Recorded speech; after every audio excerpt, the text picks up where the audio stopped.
secret. De Mata Hari au bureau des légendes, les espions se donnent rendez-vous pour une grande exposition à la Cinémathèque française.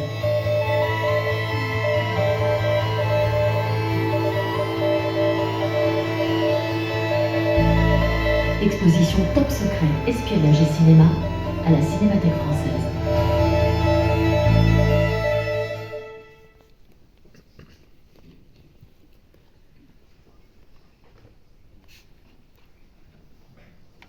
Bonjour, bienvenue à la Cinémathèque. Je suis Mathieu Orléans et je suis le commissaire de l'exposition Top Secret. En fait, on est deux commissaires avec Alexandra Midal qui, elle, n'a pas pu être là. Cette exposition, donc, comme vous l'avez vu, elle vient d'ouvrir assez récemment en octobre ici à la Cinémathèque française pour toute une saison puisqu'elle dure jusqu'au mois de mai et je vous invite évidemment à venir la découvrir ici, sachant qu'elle complète, ou plutôt que les films en salle la complètent et qu'il y a tout un dialogue qu'on a essayé de construire entre ce que vous pouvez voir in extenso ici, l'exposition qui certes ne montre que des extraits mais essaye de faire raconter, de mettre en perspective les films avec des objets de cinéma et des objets d'espionnage aussi et des œuvres d'art contemporain. Et puis troisième pilier, le catalogue évidemment qu'on a réalisé avec Flammarion et qui sous forme d'abécédaire retraverse toute l'histoire du cinéma et de l'espionnage, qui est un thème qui n'avait jamais été vraiment traité tel quel. Donc cette exposition, je ne vais pas vous en dire beaucoup plus, vous allez la découvrir, mais c'est vrai qu'elle est centrée à un moment donné, parce que le parcours est thématico-chronologique, autour des guerres froides et autour de la manière dont le cinéma a souvent, par catharsis, renversé peut-être la paranoïa qui s'était abattue comme ça sur le monde, en tout cas sur l'Occident, pour en faire aussi un objet de cinéma, de mise en scène et de comédie, un objet de spectacle, un objet aussi de divertissement, pas uniquement, mais c'est vrai qu'on s'est intéressé à mettre en rapport, en miroir, deux figures importantes et que vous avez vues dans les extraits et que vous devinez évidemment, qui sont pour le côté anglais, anglo-saxon, James Bond, et pour le côté français, OSS, qui sont donc vraiment très, très, très séminales, très matricielles à l'intérieur du projet d'exposition. Et donc voilà, on est très heureux du coup, parce que ces films sont importants pour nous, de pouvoir aller un peu plus loin aujourd'hui en projetant le film de 2006, OSS, Le Caire, Nid d'espions. Et on a la chance d'avoir à la fois le réalisateur du film et l'actrice principale, donc j'appelle à venir me rejoindre Bérénice Bejo et Michel Adamanici.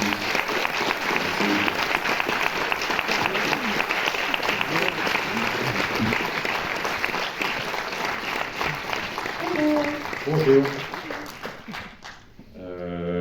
Peut-être pour commencer la discussion, mais je vais vous laisser parler parce que c'est super de vous avoir ici et de pouvoir avoir votre parole à tous les deux sur le film. Ce qu'on ne sait pas toujours et que l'expo raconte aussi, parce qu'il y a un enjeu un petit peu historique, c'est que OSS, certes, était d'abord un personnage de littérature écrit sous la plume de Jean Bruce à la fin des années 40, et qu'il y avait déjà eu des adaptations peut-être un peu moins connues du grand public, dès les années 60, sous la caméra, entre autres, d'André Hulbel. C'est vrai qu'aujourd'hui, votre OSS est devenu vraiment très iconique.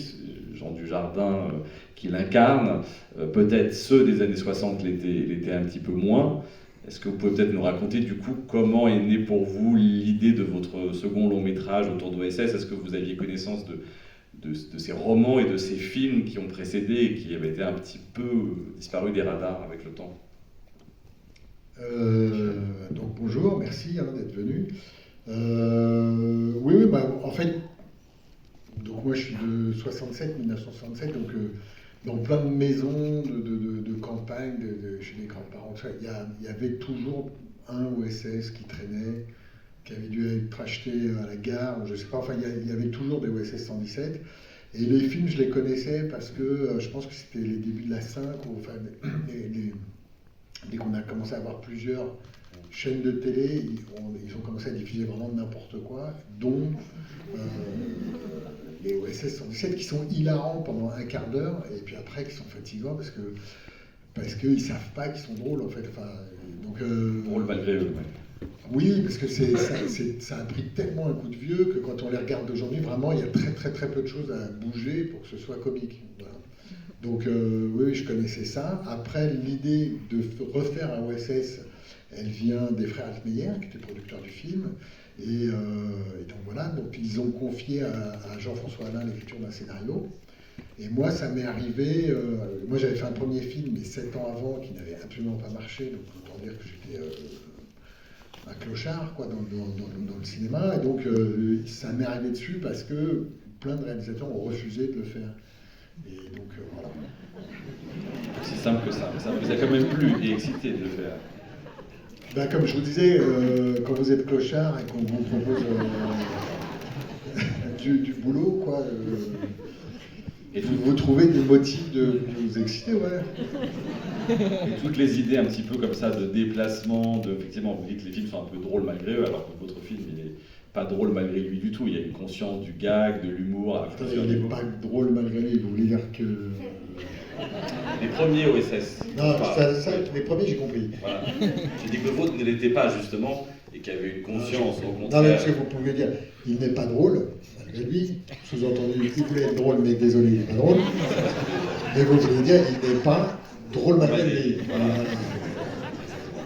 C'est parce que tout dépend. Vous allez me le fâcher, hein. Où on met la césure, c'est ça que je veux dire. Non, mais j'ai compris, je fais le mariole, ok.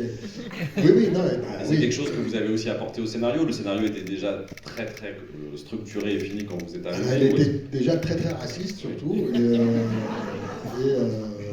Non, le scénario, pardon, je te tourne le dos, mais en même temps, je vois beaucoup. Donc,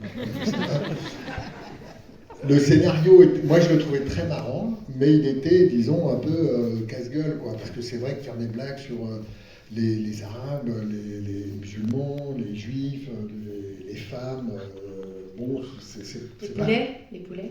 Les poulets, c'est pas évident. Voilà, c'est pas évident, donc je sais pas.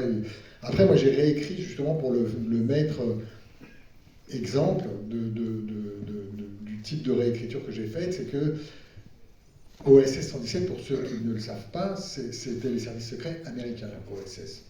Et donc en fait, il n'est pas français, Hubert Bonisseur-de-la-Vette, c'est un Américain. Et en fait, c'est complètement débile dans le film, mais il est OSS, mais au sein des services français, et il est hyper français. Et donc moi, l'idée, c'était de, justement, pour pas qu'il y ait de confusion, j'allais dire la cible de moquerie du film, c'est vraiment ce français débile, rasos, supérieur, colonialiste, etc., quoi. C'est vrai que ce qui marche et ce qui était difficile, c'est effectivement d'avoir d'un côté, par moments, son arrogance, sa misogynie, et en même temps de le rendre tout du long quand même très sympathique et hilarant, et d'avoir ce rapport. C'était tout c'était toute la difficulté du film pardon, si tu as envie de dire quelque chose, n'hésite pas. C'était comment alors, il y a plein de procédés dans le film qui permettent d'équilibrer le film, etc. Il n'est pas que raciste, misogyne, antisémite et tout ça, il a plein d'autres qualités. Lesquelles Hein? Lesquelles? Il est nanophobe. Il est quoi? Il est nanophobe. Il a un truc avec les nains, quoi, je veux dire. Il s'écoudre. Et ça, on le découvre dans le 2. Non, mais c'est aussi un bon gars, dans le sens où il aime se battre. Il y a un truc qui est très pratique aussi, c'est qu'il se bat contre les nazis. Alors, en fait, dès que les méchants, c'est les nazis, en fait, votre héros, il est quand même un peu sympa, parce que ça doit être le dernier des connards. Il se bat contre les nazis, donc ça, c'est vachement bien, parce que c'est politiquement assez courageux de se positionner contre les nazis. Donc, non, il est quand même prêt à rendre service, il apprend l'arabe entre deux séquences, il apprend l'arabe, il sait chanter Bambino, enfin il a quand même des trucs assez cool, quoi. Voilà. Et puis il y a le charme de Dujardin qui aide énormément, évidemment, à faire passer tout ça. Et puis l'idée, c'est que c'est des blagues, quoi. Effectivement, il y a beaucoup de blagues sur les nazis, mais bon, j'ai rien contre les nazis, quoi. C'est de l'humour, quoi. Et du coup, dans ce tandem... c'est difficile, hein, c'est difficile quand même, là. Donc c'est après Michel. Avant, en promo, il était super mauvais, donc c'était facile pour moi, mais là... Promouvoir un film qui est sorti il y a 20 ans, c'est cool, quoi. Est-ce qu'il y a des... Pardon. Ouais, non, je t'en prie, Il y a des gens qui n'ont pas vu le film. Ah ouais. Ah ben c'est vexant carrément. Quoi. Ah ouais. Il y a des gens qui ont vu le film ou pas? Vous êtes mes meilleurs amis. Vous. Ok, d'accord. Bah, ça fait quand même bien Non, marcher. mais par contre, vous avez de la chance, vous allez le voir en 35 mm comme à l'époque. Et donc ça, c'est quand même... Notre vieille époque. Ouais, notre vieille époque. Et vous, du coup, pour le personnage, comment vous vous êtes rentré dans la peau de ce personnage-là, qui aussi a ce côté, la manière de se mouvoir, de parler très années 60? Bah, moi, j'étais un peu une clocharde aussi à l'époque. Donc, quand le film est tombé dessus, j'étais vraiment contente. Non, mais c'est vrai, en plus, je travaillais pas trop à ce moment-là. Et ah ouais, c'est comme ça. On était deux clochards, en fait. Maintenant, on a des beaux vélos. On a bien progressé dans la vie, Michel. Et non, et oui, non, moi j'ai un père qui est cinéphile, je veux dire, je regardais beaucoup de films, enfin voilà, tous les films que vous avez projetés, j'en ai vu beaucoup, tous les samedis soirs, on regardait un film avec nos parents. Et donc j'avais vraiment cette culture, quand j'ai lu le scénario, j'ai beaucoup aimé, enfin j'ai adoré même. Et j'avais cette culture, donc je sais pas comment dire, c'est-à-dire que le personnage, je savais comment effectivement rentrer dedans, il m'amusait. Ça m'amusait de m'amuser de ces stéréotypes-là. Audrey Hepburn, là on parlait de ça justement dans les coulisses. Mais après, le duo, il était assez dingue, quoi. C'est-à-dire que c'est vrai qu'on avait Jean et Michel qui s'amusaient énormément, Jean qui se laissait complètement faire. Donc prise après prise, Michel l'emmenait dans des trucs... Et donc il y avait un duo sur le plateau qui était dingue, quoi. Et moi, bah, j'ai fait ma petite place là-dedans, mais non, c'est vrai que c'était un tournage très très drôle, quoi. On a montré le film il y a 1 mois à nos enfants, on l'avait jamais montré, et on a regardé du coup le making of, et on est retombé sur c'était à mourir de rire, quoi. On a beaucoup ri, on s'est beaucoup amusé, on a beaucoup cherché, on a beaucoup travaillé. C'était il y a 18 ans maintenant. Très joli bruit. 18 ans, ça fait quand même un bail, quoi. Mais c'est vrai que tout ce que vous dites sur le côté évidemment cinéphile Ah ouais. de vous, qu'on retrouve dans le film, on l'a beaucoup mis un peu en lumière dans l'exposition, sachant que on a beaucoup de documents et on a joué sur des montages, vous verrez tout à l'heure quand on ira, et surtout par exemple sur Hitchcock. Bon, c'est un cas d'école un peu évident, facile, mais très intéressant à mettre en perspective pour une exposition, de jouer même de comparaison de plans entre L'homme qui en savait trop, les scènes dans les souks, mais aussi La mort aux trousses, la scène sur le mont Rushmore, et Rio ne répond plus, donc pas celui-là, mais le suivant. Et c'est vrai que ça, c'était quelque chose qui était très conscient chez vous, de pouvoir jouer sur des effets de mise en scène, de qualité comme ça de pellicule, de transparence, qui faisait des références au cinéma, entre autres de Hitchcock ou... Oui, bien sûr, mais en plus, enfin, il y avait plusieurs choses. D'abord, la première chose, c'est que, comme je vous disais, à la lecture du scénario, il y avait quand même des choses, par exemple, tuer un muezzin, c'est pas évident. Ne leur spoile pas la Non, blague. je parle pas. C'est la meilleure blague du film. Je parle pas dans la vraie vie, mais je parle dans la vraie vie aussi, c'est pas évident, mais dans un film, c'est un truc qui n'est pas évident, quoi. C'est un peu... Alors, c'était pas écrit comme ça, bon, j'ai changé pour rendre le truc à peu près digeste, etc. Mais en plus de ça... Vous avez vu le film ? En plus de ça, il y avait plein de blagues un peu limite, quoi. Et donc, mon idée, c'était de me dire, en fait, ce personnage, c'est pas qu'il est raciste et tout ça, enfin, il l'est, mais il est comment dire, il balance des clichés les uns après les autres sur les gens, les femmes, les juifs, les arabes, tout, c'est que des clichés. Donc, mon idée, c'était dans la forme aussi de jouer sur des clichés. Et en fait, pour moi, le thème principal de ce film-là, c'est le cliché. Et donc, c'est une variation sur tous les clichés possibles, formels et éditoriaux, j'allais dire, en tout cas dans les vannes et tout ça. Donc, il me semblait que ça faisait un truc assez cohérent. Voilà. Après, ça me permettait aussi de faire un film qui plastiquement, je trouvais, avait de la gueule. Il y avait un jeu avec donc, j'ai essayé vraiment, enfin, un jeu avec le spectateur, je vais au bout de ma phrase quand même, un jeu avec le spectateur qui reconnaît des choses. Et donc, voilà, une espèce de jeu un peu... on n'est pas obligé d'être cinéphile pour voir le film. Il y a des enfants de 8 ans qui voient le film et qui se marrent. Et puis après... on voit autre chose quand on a 15, quand on a 20 ou quand on a 40. Comment est venue ensuite l'idée du coup du OSS Rio ne répond plus Est-ce que c'était tout de suite après le film? Ça vient de vous, des producteurs ou de... Non, alors là, on a tous senti qu'on en avait encore à faire.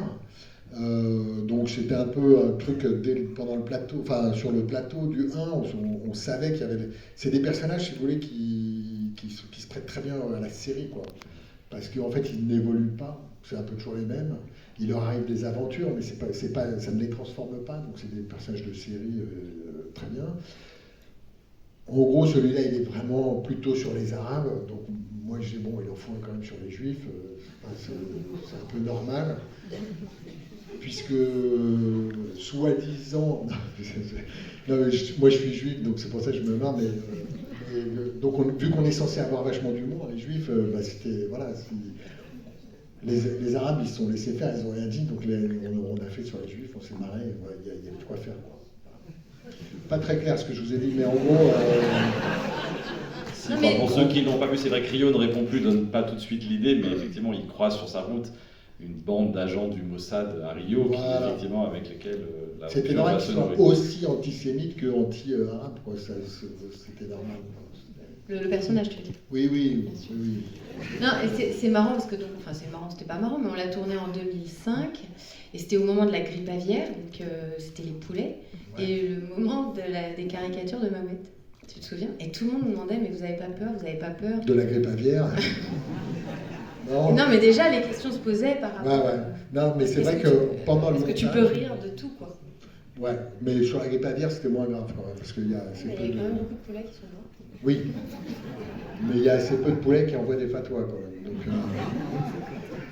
ouais, c'était chaud. Pendant le montage, il y a eu la fatwa sur les caricatures de Mahomet. Ça reste entre nous. Hein. Mais non, ouais, il y a eu le truc et il y a eu un peu un stress sur certaines vannes, c'était un peu tendu. Ouais.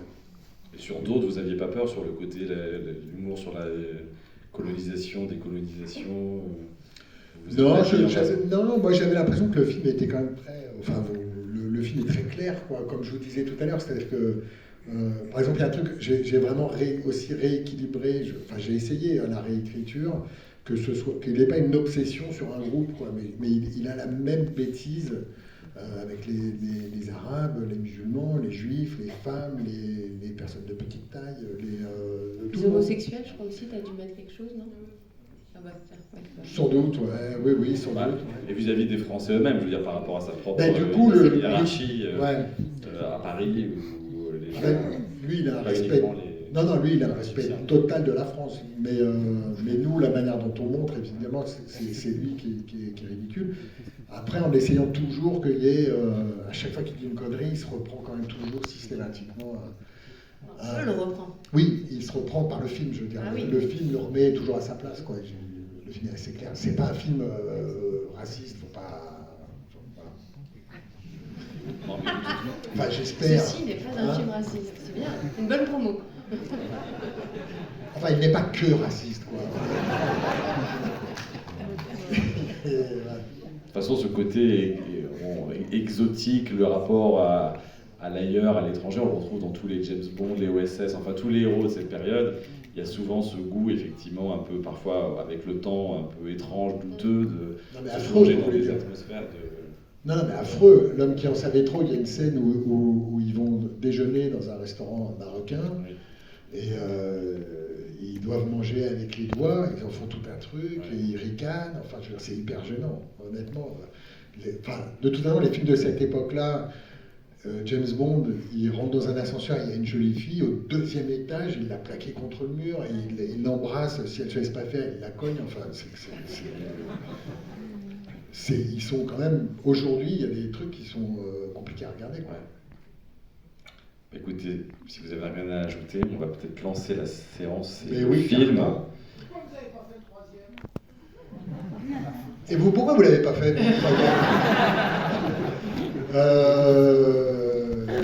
Bonjour, ça va? Vous voulez un café? Vous l'avez vu le 3e? Oui, il est pas bien.